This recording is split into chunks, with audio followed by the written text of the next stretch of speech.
পছন্দ করেই হয়, কিন্তু সুখী দাম্পত্য হয় কি? পছন্দের সঙ্গে বোঝাপড়াই দিতে পারে চিরকালীন সুখী দাম্পত্য। সুখী দাম্পত্যের জন্য এখনই লগ ইন করুন mysoulmate.co.in এ বা ডাউনলোড করুন মাই সোলমেট ম্যাট্রিমনি অ্যাপ। নমস্কার, সবাইকে স্বাগত জানাচ্ছি এখনকার অনুষ্ঠান সর্ববিষয়ে জ্যোতিষ। এবং সর্ববিষয়ে জ্যোতিষ একদম মানে কি বলবো, প্রাসঙ্গিক এই নামটি, তার কারণ আমরা সব বিষয় নিয়ে এই অনুষ্ঠানে আলোচনা করি। জ্যোতিষশাস্ত্র যার সঙ্গে যুক্ত রয়েছে। তবে এই একটু আগেই আপনারা যেমন টিভির পর্দায় চোখ রেখেছেন বিহারের ফলাফলে, আমরাও কিন্তু চোখও রেখেছি, আবার এই অনুষ্ঠান চলাকালেও কিন্তু আমরা কমেন্ট্রিও শুনছেন। অবশ্যই আমাদের সঙ্গে কৌশিক কাশ্যপ, অনেক স্বাগত জানাবো তাদেরকে আমাদের অনুষ্ঠানে আসার জন্য।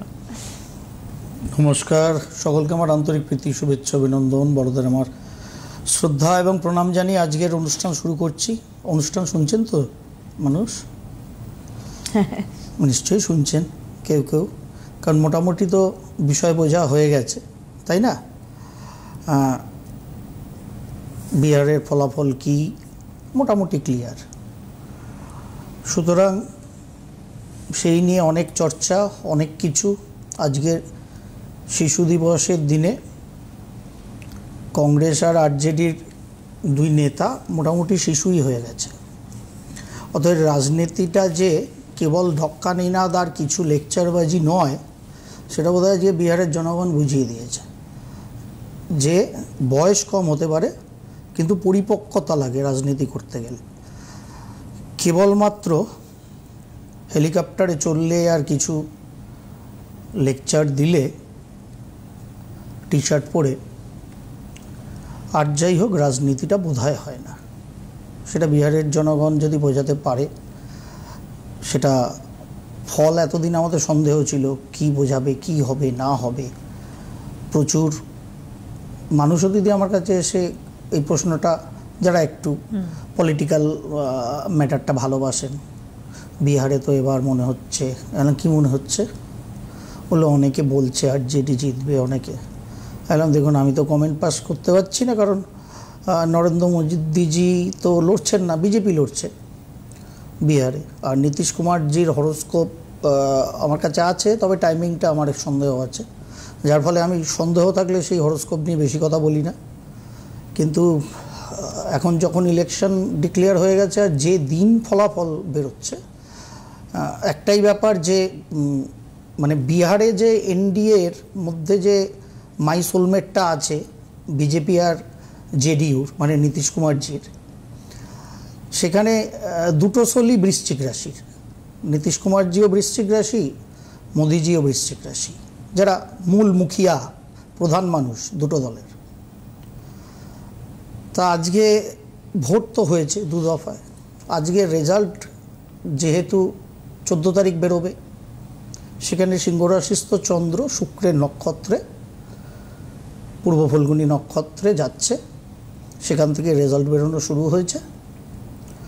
সেই পরিপ্রেক্ষিতে কিছু কথা আমার ভেতরের লোককে বলেছিলাম, পশ্চিমবঙ্গে রাজনীতির কথাটাই বলা যায় না।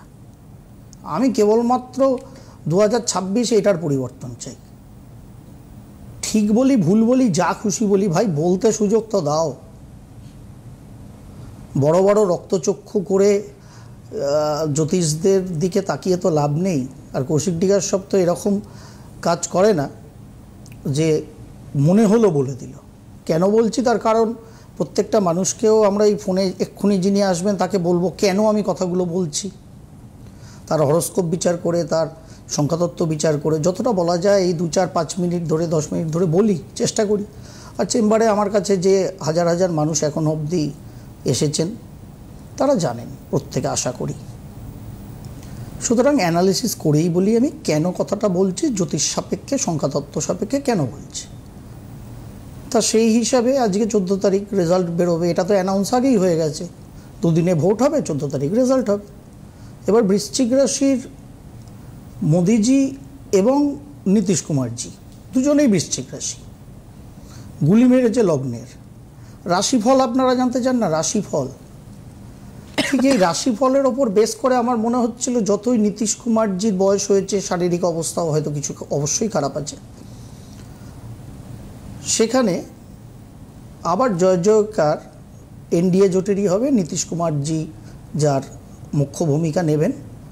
তার কারণ আজকের যদি আমি চার্ট ফেলেও আপনাদের সামনে প্রমাণ করে দিতে পারি, আমি যদি চার্টটাও ফেলি, চার্টটাও একটু দেখাও, মানুষের দেখতে বুঝতে সুবিধা হবে। কারণ এটাও জ্যোতিষ, সর্ববিষয়ে জ্যোতিষ, তো এটাও জ্যোতিষ।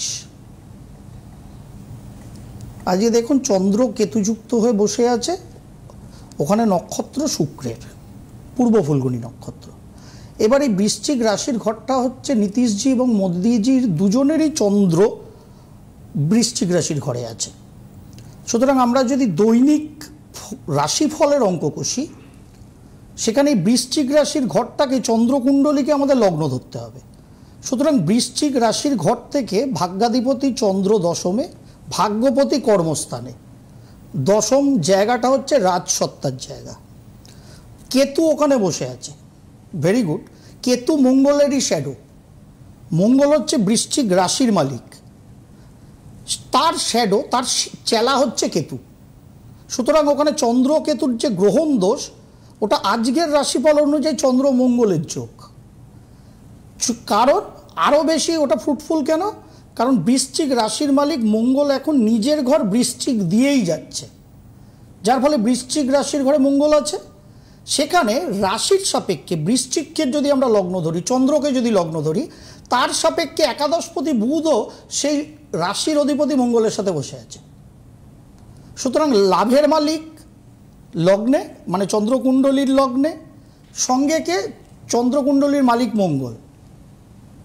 ভাগ্যপতি দশমে, সঙ্গে কেতু গ্রহণ করেছে, কিন্তু ভাবছিল, যার ফলে যতক্ষণ না মেশিনগুলো ওপেন হয়েছে, সারা দেশের মধ্যেই ছিল এটা। কিন্তু আমার প্র্যাকটিক্যালি ছিল না, তাই কিছু মানুষকে বলেছিলাম যে আমার মনে হচ্ছে না, আবার 14 তারিখ যেহেতু রেজাল্ট বেরোবে, ফলাফল নীতিশ কুমারের পক্ষেই আসবে। তার একটাই কারণ ছিল, এই কারণটা, কারণ আমি তাদের হরোস্কোপ টাইমিং ধরছি না নীতিশ কুমারজির, যেটা দেখা যায় গুগল বাবার কাছে। আমি বলি না ওটা নেট, জাল, সব বিশ্বাস করবেন না। কিন্তু রাশিটা ফিক্সড, ডেট অফ বার্থ অনুযায়ী রাশিটা ফিক্সড, লগ্নটা আমার কাছে কিন্তু আছে। যার ফলে মোদিজি নীতিশজি দুজনেরই চন্দ্রকুণ্ডলী থেকে বৃশ্চিক রাশি। এবার সেখানে মঙ্গল আর বুধ একত্রিত বৃশ্চিক রাশির ঘরে, আয়পতি এবং লগ্নপতি। নবমপতি চন্দ্র দশমে, রাজসত্তার ঘরই হচ্ছে 10th। বৃহস্পতি ভাগ্যস্থানে বর্তমানে তুঙ্গ অবস্থায় বসে আছে, যে কিনা বৃশ্চিক রাশির ঘরকে দৃষ্টি মারছে। অর্থাৎ লাভের মালিক আর লগ্নের মালিক, মানে চন্দ্রের যে মালিক, বৃশ্চিক রাশির মালিক মঙ্গল, তাকে দৃষ্টি মারছে অমৃত বর্ষণ। আমরা কি জানি? বৃহস্পতি এখানে দৃষ্টি দেয়, অমৃত উৎপন্ন করে, রাইট? এবার চলুন এদের বিপক্ষ যারা ছিল, মহাগঠবন্ধন, আরজেডি হোক, সঙ্গে কংগ্রেস বা আদার্স দল, বাম টাম সবাই। সুতরাং বাম ডানের খিচড়ি জোট, তার সঙ্গে আরও এগেনস্ট পার্টি ছিল মহান পিকে, জন সুরাজ, রাইট? সবাই বিরোধী এদের, এনডিএর। এবার বিরোধী সবসময়, বিরোধী মানে কে? আমার প্রতিপক্ষ, 7th হাউস। সবসময় আমার প্রতিদ্বন্দ্বী হচ্ছে 7th হাউস। সেই 7th-এর মালিক শুক্র, যে কিনা দ্বাদশ ঘরেরও মালিক। দেখুন সপ্তম আর দ্বাদশপতি শুক্র বসে আছে কোথায়? নিজের ঘরে দ্বাদশে। তার মানে বিপরীতে যারা আছে, লড়াই করছে বৃশ্চিক রাশি সাপেক্ষে, তারা কোথায় বসে আছে? এক্সপেন্ডিচারের ঘরে, ব্যয়ের ঘরে। তারা জিতবে? খালি এই সাপেক্ষে আমি 6-16 জনকে যারা জিজ্ঞাসা করেছিল যে এরকম শুনছি ওরকম শুনছি দাদা, অনেক পডকাস্টে অনেকে বলছে আরজেডির সময় ভালো, তেজস্বীর সময় ভালো।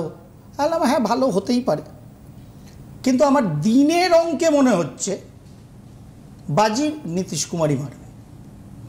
আজকে সকাল থেকে মেশিন করার পরে এখন 3টে অবধি বললে বললে জ্যোতিষশাস্ত্র প্রমাণিত, একদম প্রমাণিত। আরেকটা কথা ছোট্ট করে বলি, একদম আজকের অনুষ্ঠানটা অবশ্যই হয়ে গেলে ইউটিউব থেকে আমি আমার জায়গায় নিয়ে সেভ করে রাখব। আগামী 5 বছর বাদে বিহারে যখন ভোট হবে, মানে 2030, সেইখান থেকে বিহার, তার আগেও বিহার নতুন মুখ্যমন্ত্রী পেতে পারে। এখন নীতিশ কুমারজিই হবেন, শরীর স্বাস্থ্যের জন্য তিনি সরতে পারেন এই পিরিয়ডটায়।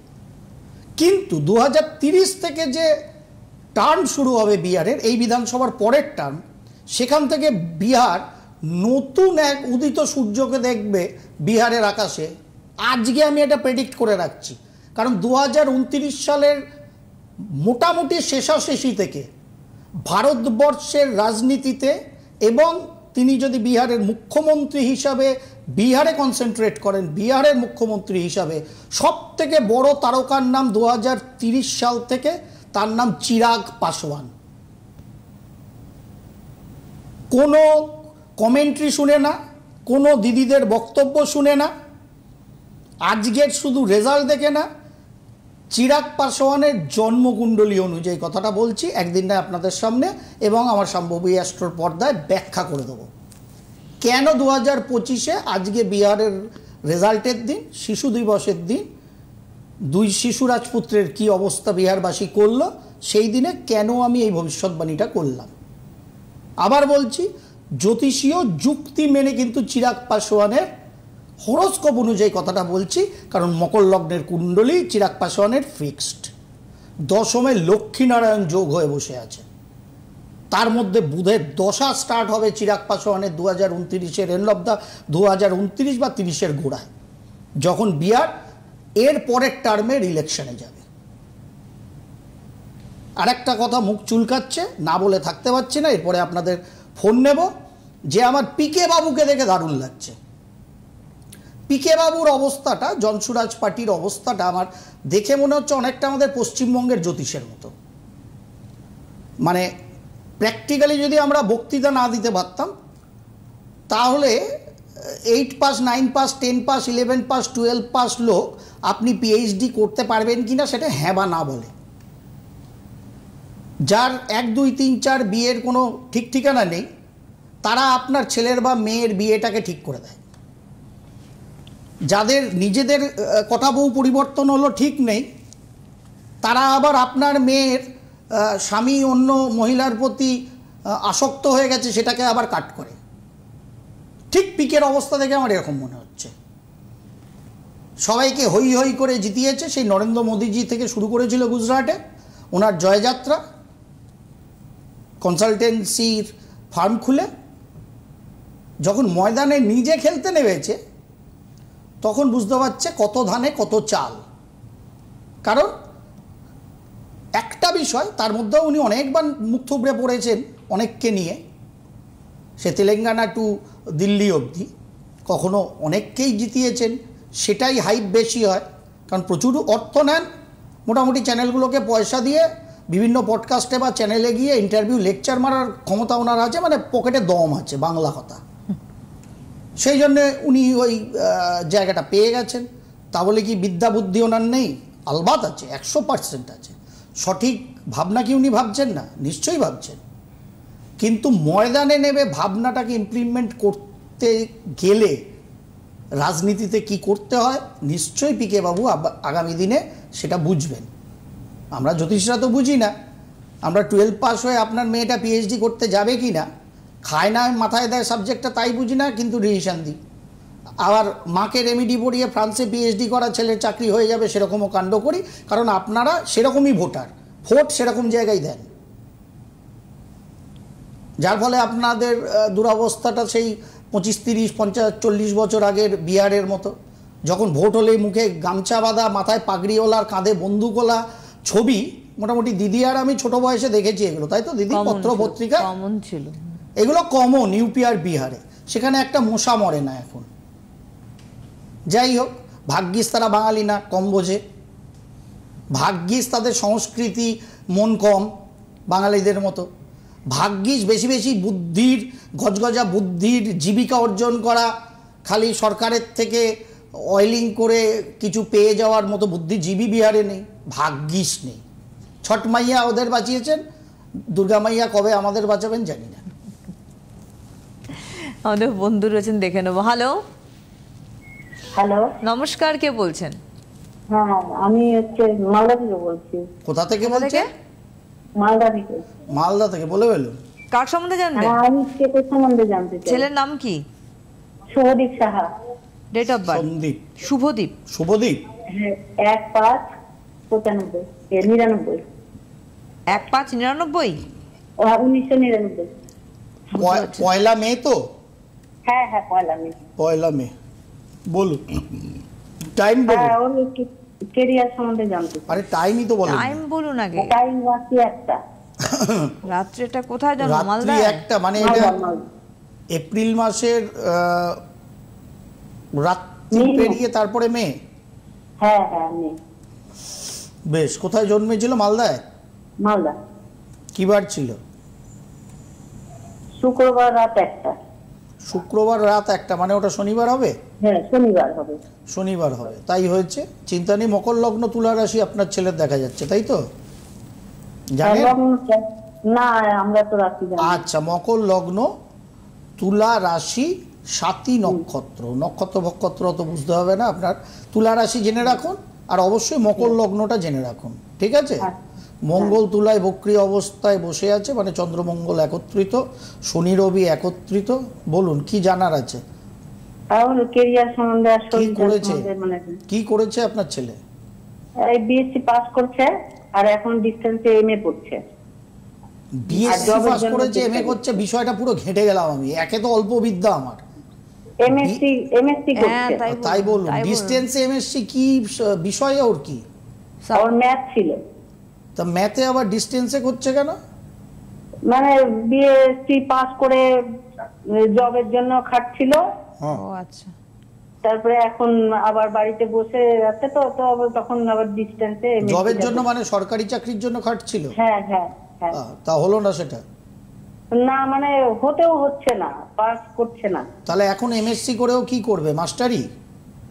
মাস্টারি করবে না, মানে বিএড করা আছে, এখন হচ্ছে না তো জবের জন্য, একটুর জন্য, মানে 2025 আর 26 ওর জন্য যথেষ্ট যথেষ্ট যথেষ্ট ভালো সময় ছিল। খালি মালদাটা ছাড়তে বলুন, পশ্চিমবঙ্গ না ছাড়লেও হবে, কিন্তু মালদা জেলাটা ছাড়তে বলুন, ঠিক আছে? ওর ওর ওর বাবার শরীর স্বাস্থ্য বা বাবার সম্বন্ধে একটু বলবেন। ওর বাবার শরীর তো ভালো না, হুম। একদমই ভালো না, মানে একটাই ছেলে? অসুস্থ হয়ে যাচ্ছে, একটাই ছেলে। যাই হোক, তবুও বলছি, পারলে মালদাটাকে ছেড়ে ওকে বেরোতে বলুন, সেটাই ওর জীবনে উন্নতি হবে। বর্তমান সময় এমনিতে যথেষ্ট ভালো আছে। 25 এবং 26 সাল ওর জন্যে কিন্তু যথেষ্ট ভালো। এর মধ্যেই কোনো চাকরি বাকরি পাওয়ার চান্সেস আছে, তবে সেটা সরকারি চাকরিই হবে এটা আমি গ্যারেন্টি দিয়ে বলতে পারছি না, ঠিক আছে? আদার্স চাকরিও চেষ্টা করতে পারতো। ম্যাথ নিয়ে পড়াশোনা করেছে, যদি ইঞ্জিনিয়ারিং পড়তো সব থেকে ভালো হতো তার পরবর্তী ক্ষেত্রে, বা কম্পিউটার রিলেটেড কিছু পড়া টড়া করা উচিত ছিল, বা ইঞ্জিনিয়ারিংয়ের দিকে গেলেই ম্যাথ নিয়ে না পড়ে আমার মনে হয় সেটা বেশি ভালো হতো আপনার ছেলের জন্য। তাতে এতদিনই চাকরি বাকরি হয়ে যেত, সরকারি না হলেও। যাই হোক, এখন সময় ঠিক আছে, চেষ্টাটা করতে বলুন। দুর্দান্ত সময় বর্তমানেও চলছে, আগামী দিনেও চলছে, মানে আগামী বছরও থাকবে, ঠিক আছে? এর মধ্যে আপনার ছেলেকে চান্সটা কিন্তু লাগাতেই হবে, এটাকে মাথায় রেখে চলতে বলুন। নিশ্চয়ই লেগে যাবে আশা করি। চলাফেরাটা সাবধান করতে বলবেন। মালদা জেলার বাইরে গিয়ে কাজ খুঁজতে বলুন, বা এমন কাজ খুঁজবে যেটা মালদা জেলার বাইরে অন্তত হবে, ঠিক আছে? এটাকে মাথায় রেখে চলতে বলুন। ধন্যবাদ। আমরা এই জায়গার ছাড়বো না, এরকম একটা অদ্ভুত আমাদের বিষয় না, রয়েছে। ছাড়বে না তো, তার কারণ হচ্ছে ও রাজনৈতিক দলের স্লোগান নয়। ও পয়লা মে জন্মেছে, লগ্নস্থ কেতু, এবং সেই লগ্নটা মকর। ও অ্যাকচুয়ালি মা মাটি মানুষ, অরিজিনাল, স্লোগান নয়। কিন্তু কিন্তু চতুর্থে দিদির রবি তুঙ্গী অষ্টমাধিপতি, সঙ্গে শনি। মিনিমাম বাংলার মালদার বাইরে, চাইলে বাংলার বাইরে বেরিয়ে সারা ভারতের মধ্যে কর্ম করতে হবে। বারবার আমি বলি, শনি রবির দৃষ্টি বা একত্রীকরণ থাকা মানে আমি যেখানে জন্মেছি, যেখানে বড় হয়েছি, সেখানে আমাকে গ্রহরা সহজে কিছু করতে কিন্তু দেবে না। আমার পিতৃতত্ত্ব প্রধান, মাটির টান আছে, ঠিক আছে, সেই জন্য আমি ওকে মালদার বাইরে অ্যাটলিস্ট বললাম, পশ্চিমবঙ্গের ভেতর। সেটা পশ্চিমবঙ্গ পেরিয়ে ভারত হলেও চলবে। সুতরাং প্রভু রামচন্দ্রকে অযোধ্যায় থাকতে দেয়নি শনি রবির দৃষ্টি বিনিময়, আর কি করে শুভদ্বীপকে দেবে? কি দ্বীপ জ্বালাবে ও মালদায় আমার তো জানা নেই। যাই হোক, ম্যাথামেটিক্স নিয়ে পড়াশোনা করেছে, ভালো কথা, কিন্তু এটা ইঞ্জিনিয়ারিং রুটে যদি কনভার্ট করে যেত, বিএসসি সরকারি চাকরির চেষ্টা না করে, তাহলে এতদিনে চাকরি বাকরি হয়ে যেত, যেটা এখনও চান্স আছে, এখনও চান্স আছে। সঠিক দিশায় সঠিক জীবনটাকে বুঝতে হয়। আমার ছকের প্রবণতা কি বলছে, আমার ছকের প্রবণতা যেটা বলছে অ্যাকচুয়ালি সেটাই আমার করা উচিত। আর আরেকটা জিনিস আমাদের বোঝা উচিত যে জন্ম তারিখটাই অবশ্যই ইংরাজিতে আমরা জন্মেছি, এবং জন্ম ছকের যা প্রবণতা সেটাই আমার কিন্তু পাওয়ার। ওর মধ্যে ওই পাওয়ার দুরকমই হয়, পজিটিভও হয় নেগেটিভও হয়, নেগেটিভও আছে পজিটিভও আছে। আমাদের কাজটা কি, নেগেটিভটাকে ভাই অন্তত কেটে দিতে পারলে ভালো, না তো ঘুম পাড়িয়ে দাও, পজিটিভটাকে বাড়াবো কীভাবে? আমার জন্মছক আর জন্ম তারিখ কী বলছে, আমার কোনভাবে কাজ করা উচিত। যখনই আমি ওইভাবে পড়াশোনা থেকে কর্ম করার চেষ্টা করতে শুরু করব, আমার এই যে পাওয়ারটা আছে আমার জন্মছকে এবং ডেট অফ বার্থে, ওটা বৃদ্ধি পেতে শুরু করবে। মানে আমরা গিয়ার চেঞ্জ করছি, অ্যাক্সিলারেশন করছি, গিয়ার চেঞ্জ করছি, অ্যাক্সিলারেশন করছি, গাড়ি যেরকম এগোতে থাকে হু হু করে, ঠিক ওই দিশাটা জন্ম ছক থেকে আর জন্ম তারিখ থেকে নিতে হয়, যে আমার জন্ম ছক আর তারিখের প্রবণতা কি। আমি মানুষ হয়ে এসছি, কেন এসছি আসলে দিদি আমাদের এই বোধটাই নেই যে মানুষ হয়ে এসছি কেন, ভগবান কোন হিসাব করে আমাকে আপনাকে মানুষ বানিয়েছে, সেই হিসেবের খাতাটাই হচ্ছে অ্যাকচুয়ালি, আমি বারবার বলি না, এটাই তো আধুনিক যুগের ওপেনিং ব্যালেন্স শিট। সুতরাং ওই ব্যালেন্স শিটটা অনুযায়ী যদি আমরা না চলি, তাহলে আমাদের কিন্তু জমা পুঁজি বাড়বে না যে কোনো এন্ডে। ওই ব্যালেন্স শিট অনুযায়ী আমাদের কাজ করতে হবে, তাহলেই আমাদের জীবনের জমা পুঁজি বাড়বে, মানে আমাদের জীবনে সফলতা বেশি আসবে। চোখ বন্ধ করে রেমেডি করে আমি খালি মালদার আমের সব সত্য টেস্ট করব আর মালদাতেই পড়ে থাকবো, হয় না। ভুলটা ওখানেই হয়ে যায়, ভুলটা ওখানেই হয়। আর এই ভুলটা করেই আমাদের যত ঝামেলা ঝঞ্ঝাটে আমরা পড়ি। তার মধ্যে তো এক আছে, সরকারি চাকরি প্রত্যেক পরিবার থেকে একজন করে দেবে বলেছিল রাহুল গান্ধী আর তেজস্বী যাদব। ফলাফল আমি দিদি এই মুহূর্তে জানি না এখন ফলাফল কি চলছে। এই অনুষ্ঠান হয়ে গেলে অন্য চ্যানেলে গেলেই আপনারা দেখতে পাবেন বর্তমান ফলাফল কি চলছে। প্রত্যেক পরিবার থেকে নাকি একজন করে সরকারি চাকরি দেবে, যেন মনে হচ্ছে সব শ্বশুর শাশুড়ির সব যক্ষের ধন আছে, গৌরী সেনের পয়সা। সুতরাং পশ্চিমবঙ্গের মানুষেরও এরকম বোধ হয়, সরকারি চাকরি করলে আমার ছেলেটা যেন থাকে দুধে ভাতে। এবার বাঙালি দুধে ভাতে থাকবে না দুধে মদে থাকবে, তাও তো বোঝা যাচ্ছে না। যাই হোক, আপনাদের বলে রাখি, স্ক্রিনে রেড বক্সে দেখতে পাচ্ছেন বুকিং ফোন নাম্বার যাচ্ছে, কারণ অবশ্যই শুক্র শনি দুদিন তো খর্দার চেম্বার আপনারা পাচ্ছেন কৌশিকদাকে, এবং তার সঙ্গে সঙ্গে সোমবার গড়িয়াহাট, মঙ্গলবার হাতিবাগান চেম্বার রয়েছে, বুধবার দিন শেওড়াফুলি। তবে আজকে যেহেতু শুক্রবার, কালকে শনিবার, খর্দাতে দেখা হচ্ছে কৌশিকদার সঙ্গে চেম্বারে, অবশ্যই রয়েছে চেম্বার। আজকাল আছি, তার বাদ বাকি তো কলকাতার চেম্বার যেরকম চলে, শেওড়াফুলিও এই বুধবার আছি। এই সপ্তাহে ছিলাম না, কারণ বাইরে ছিলাম বলে। সামনের বুধবার থেকে পরপর শেওড়াফুলিতে আছি, চিন্তা নেই, বুকিংও অন আছে, করুন, শেওড়াফুলিতে কথা হবে, দেখা হবে। একদমই তাই, আগামীকাল অন্তত আপনাদের সঙ্গে দেখা হবে কৌশিকদা, কিন্তু অবশ্যই খর্দার চেম্বার। কালকে দুদিন। একদম, অনেক ধন্যবাদ দাদাকে, ধন্যবাদ আপনাদের জানাই, নমস্কার।